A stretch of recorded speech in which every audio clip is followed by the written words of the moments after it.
There comes a moment in the life of an empath when something inside them goes completely quiet. Not broken, not angry, just finished. Carl Jung observed that this state was not depression or simple emotional exhaustion. He described it as a late stage of psychological transformation, something that can feel unsettling to others. Because when an empath stops caring in the way they used to, they do not become cruel. They become difficult to reach. And that changes everything. Jung spent years studying individuals who reached this point. What he found challenges many assumptions about empathy, spirituality, and personal growth. The moment an empath stops overextending themselves is not the end of their journey. It can be the beginning of something more grounded and self-directed. But to understand why this shift happens, we have to look at what brings them there. Jung noticed a recurring pattern among his most sensitive patients. These were not people who simply felt things deeply from time to time. These were individuals whose entire system seemed attuned to the emotional states of others. They would enter a room and immediately register the atmosphere, subtle tensions, unspoken emotions, the undercurrents most people ignore. Family dinners left them exhausted from managing everyone's unspoken tensions. Friendships drained them because they carried both sides of every conflict. Romantic relationships nearly destroyed them because they felt their partner's pain more intensely than their partner did. Jung called these individuals the emotional shock absorbers of their social systems. They didn't just empathize with suffering, they absorbed it, processed it, and somehow transmuted it so others could function. Parents dumped their anxiety onto them. Siblings used them as free therapists. Partners treated them like emotional support animals who existed solely to manage their moods. And here's what made Jung's observations so disturbing. These empaths never complained. They accepted this role as their purpose. They believed their sensitivity was meant to serve others, that their gift obligated them to sacrifice their own peace for everyone else's comfort. They wore their exhaustion like a badge of honor, proof they were good people who cared enough to suffer. The cultural conditioning ran deep. From childhood, they had been praised for being understanding, for making others feel better, for keeping the peace. Every time they suppressed their own needs to accommodate someone else, they received validation.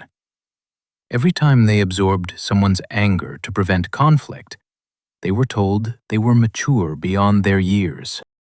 This positive reinforcement created a pattern of self-abandonment that felt like virtue. But Jung noticed something the empaths themselves couldn't see yet. Behind their compassionate facade, their psyche was keeping records. Every manipulation, every betrayal, every moment someone took advantage of their kindness. The empath's unconscious mind wasn't just absorbing these experiences randomly. It was cataloging patterns with surgical precision. Consider someone who spent 15 years managing their family's dysfunction. They knew exactly which words would trigger their mother's guilt trips.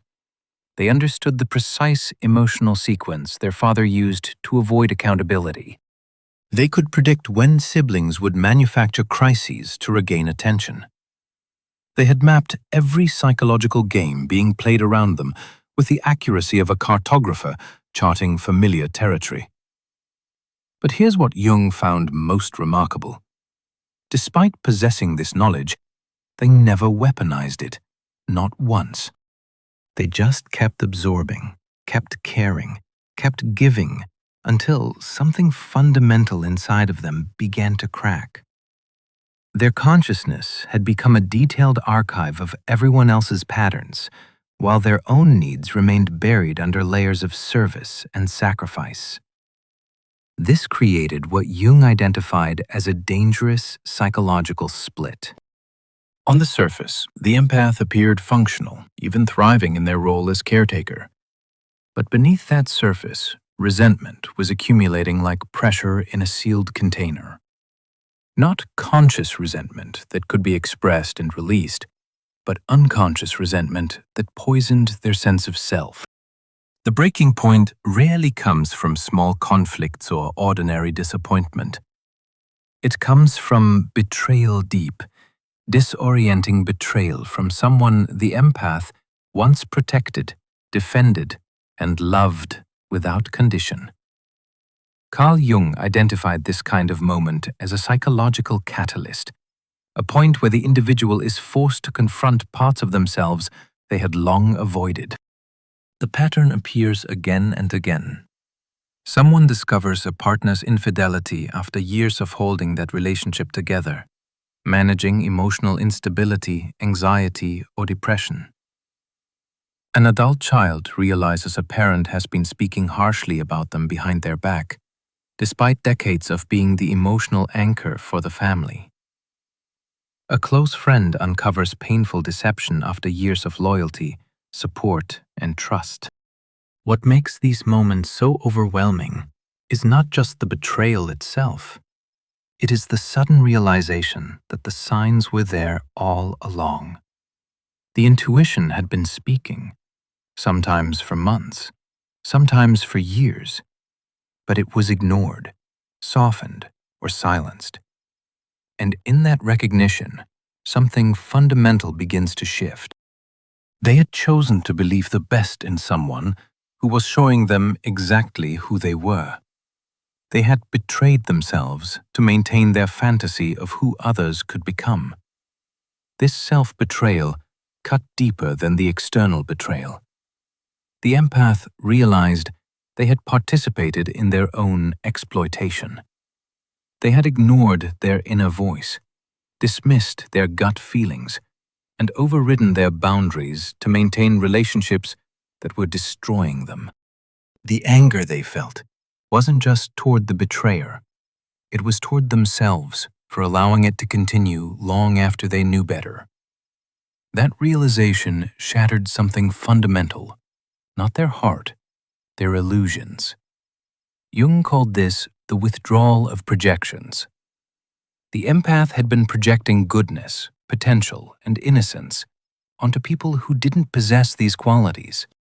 They'd been seeing not who people were, but who the empath desperately wanted them to be. When those projections finally collapsed, the empath didn't cry or rage or fall apart the way everyone expected.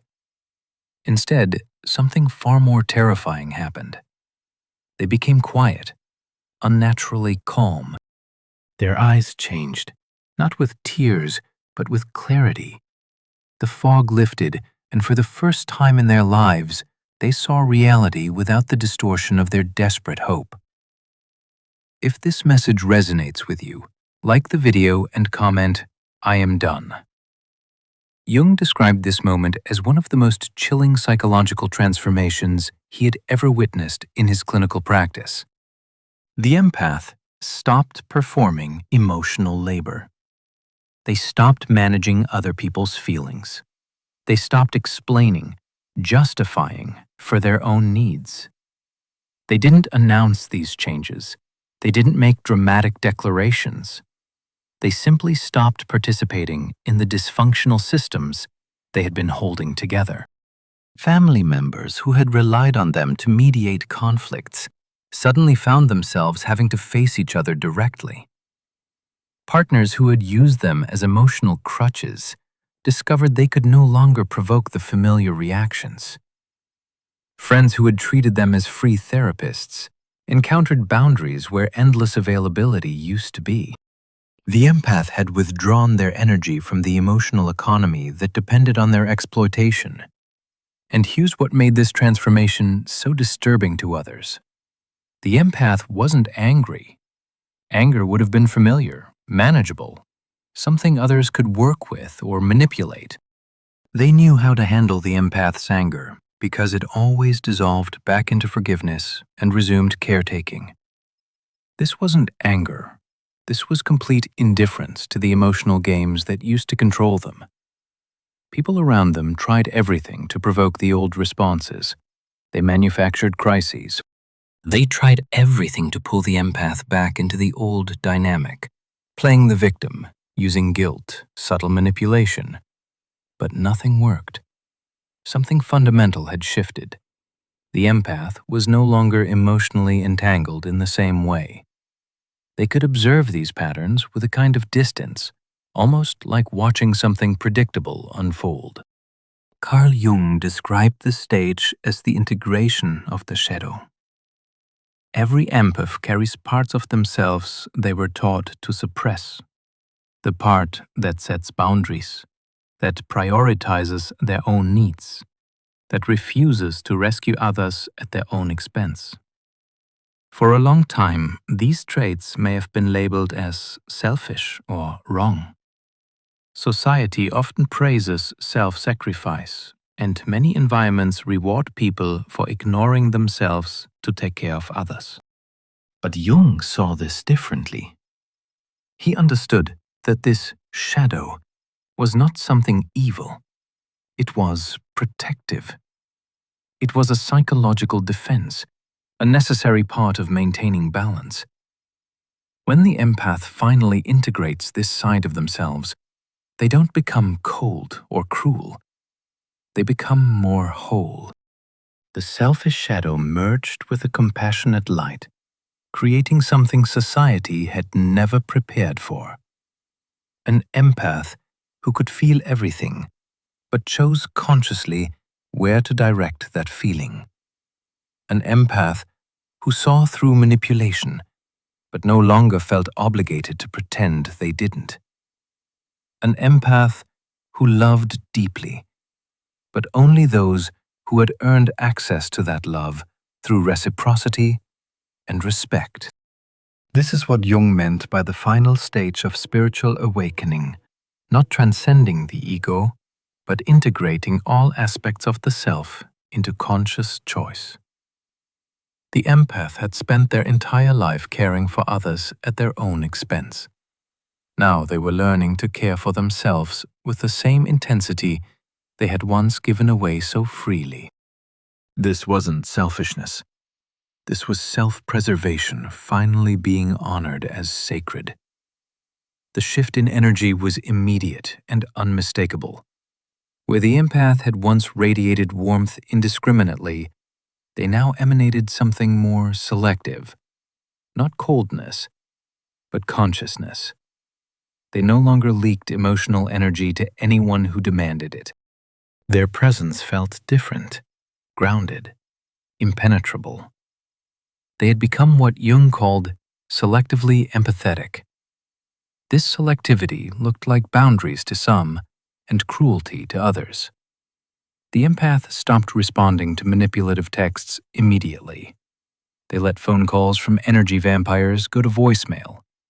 They said no to requests that once would have guilted them into automatic yes. They stopped attending family gatherings that left them emotionally devastated. They ended friendships that had always been one-sided. They walked away from people they had spent years trying to save. But here's what outside observers missed. The empath hadn't stopped caring about these people. They had stopped caring about maintaining relationships that required them to betray themselves. They had stopped caring about being liked by people who had never truly valued them. They had stopped caring about keeping peace in systems that built on their silent suffering. The empath finally understood a truth that Jung had tried to teach for decades. You can't love others well until you love yourself first. Not the shallow self-love of narcissism, but the deep self-respect that refuses to participate in your own destruction. This was the foundation that had always been missing from their relationships. In the workplace, this transformation manifested as professional boundaries that shocked colleagues. The person who once absorbed everyone's stress and quietly managed the emotional chaos around them simply stopped. They still did their work well, often exceptionally well, but they no longer carried responsibilities that weren't theirs. They showed up to meetings, but didn't step in to resolve conflicts that didn't belong to them. They remained kind, even pleasant, but no longer emotionally available for the subtle manipulations that used to drain them. Managers who had relied on them to take on the workload of multiple people suddenly encountered someone who worked within clear boundaries. Coworkers who once unloaded their problems found themselves gently redirected toward appropriate solutions. The entire dynamic began to shift, not because of confrontation, but because the empath had quietly stepped out of the role they had always played. Within family systems, the change felt even more striking. The person who once hosted gatherings, mediated conflicts, and carried the emotional weight of everyone around them no longer did so. There were no dramatic announcements, no arguments. They simply stopped being available for roles they had been unconsciously assigned for years. Parents who once leaned on them emotionally began to encounter boundaries. Siblings who had depended on their generosity found limits where there had been none before. Extended family members, accustomed to their constant presence and support, were faced with someone unfamiliar, someone who still smiled, still showed respect, but no longer engaged in the patterns that once defined their place in the family. Someone who loved from a distance rather than drowning in proximity. Someone who said, "That doesn't work for me," without explanation or apology. The family often responded with shock and accusations. "How could you be so selfish? What happened to you? You've changed." And the empath would simply nod, because yes, they had changed. They had finally stopped setting themselves on fire to keep others warm. The most profound shift happened. Empaths who reached this stage either transformed their partnerships completely or ended them without the usual agony. Partners who had relied on the empath's endless forgiveness suddenly faced accountability. Behaviors that had been tolerated for years were no longer acceptable. The empath stopped explaining why certain things hurt them. They simply removed themselves from situations that violated their peace. Some partners rose to meet this new version of the empath. They recognized they had been taking advantage of someone extraordinary and chose to become worthy of that person. These relationships evolved into something healthier, more balanced, built on mutual respect rather than one-sided emotional labor. Other partners couldn't adapt. They missed the version of the empath who absorbed their dysfunction, managed their emotions, and asked for nothing in return. When they tried old manipulation tactics and found them ineffective, they often left, searching for a new empath to exploit.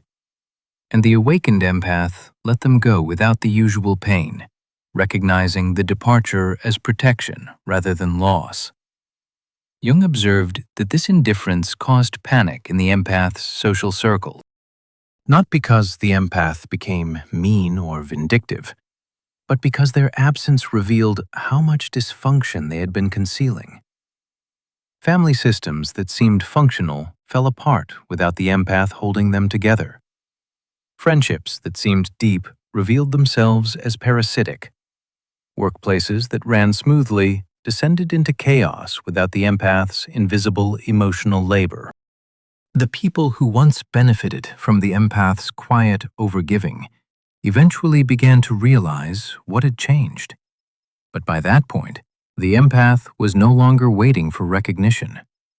This wasn't about revenge. It was about sovereignty. The understanding that their sensitivity was not something to give away indiscriminately, but something to protect and share with those who truly value it. Carl Jung described this as a form of psychological resilience. Not because the empath could no longer be hurt, but because they had learned to combine deep emotional awareness with conscious choice. They could still sense others' pain, read emotional undercurrents, and notice what remained unspoken. But those perceptions no longer dictated their behavior.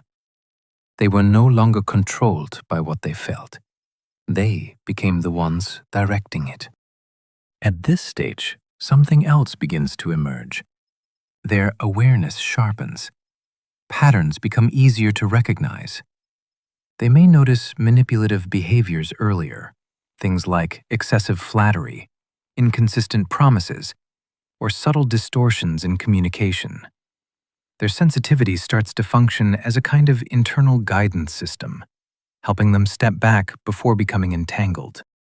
But importantly, this awareness is not about attacking others or proving anything.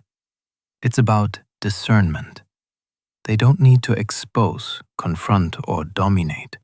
They simply choose where to engage and where not to. They could have weaponized their psychological insight to destroy everyone who had hurt them. They possessed intimate knowledge of others' vulnerabilities, fears, and weaknesses. Yet they chose not to retaliate. They simply removed toxic people from their lives and moved forward. This restraint came not from weakness, but from genuine disinterest in revenge. Jung was disturbed by this restraint, not because he wanted them to seek revenge, but because he recognized how much power they were choosing not to abuse. These empaths had become psychological masters who understood human nature at levels most people never reach. They could manipulate, control, and devastate if they chose. Instead, they used their power to protect their peace and help others who were ready to grow. This selective application of their gifts created what Jung called the empath's mirror effect. Their mere presence made inauthentic people uncomfortable. Manipulators felt exposed without the empath saying a word. Energy vampires sensed they couldn't feed and moved on to easier targets. Meanwhile, authentic people felt safe around the awakened empath for the first time, recognizing someone who saw them clearly without judgment. The awakened empath became a living filter. Their consciousness automatically repelled dysfunction and attracted growth. They didn't have to actively vet people anymore. Their integrated presence did it naturally. Those who couldn't handle their clarity removed themselves. Those who valued authentic connection moved closer. The empath's social circle transformed completely without deliberate effort. Jung documented how these empaths rebuilt their lives on completely different foundations. They chose careers that honored their sensitivity rather than exploited it. Some became therapists who could hold space without absorbing clients' pain. Others became artists who channeled their perception into creation. Many found work that allowed solitude and autonomy, protecting their energy from constant depletion. They created friend groups based on reciprocity rather than rescue dynamics. Every relationship became a conscious choice rather than an unconscious obligation. They entered romantic relationships as whole people rather than as fixers or saviors. They chose partners who valued their peace as much as they did, who understood that love doesn't require suffering. Everything changed because they had finally learned to value themselves as much as they valued others. Their homes became sanctuaries instead of open hospitals. Their time became precious instead of infinitely available. Their energy became sacred instead of carelessly distributed. They understood that protecting their inner peace wasn't selfish. It was necessary for their survival and essential for their contribution to the world.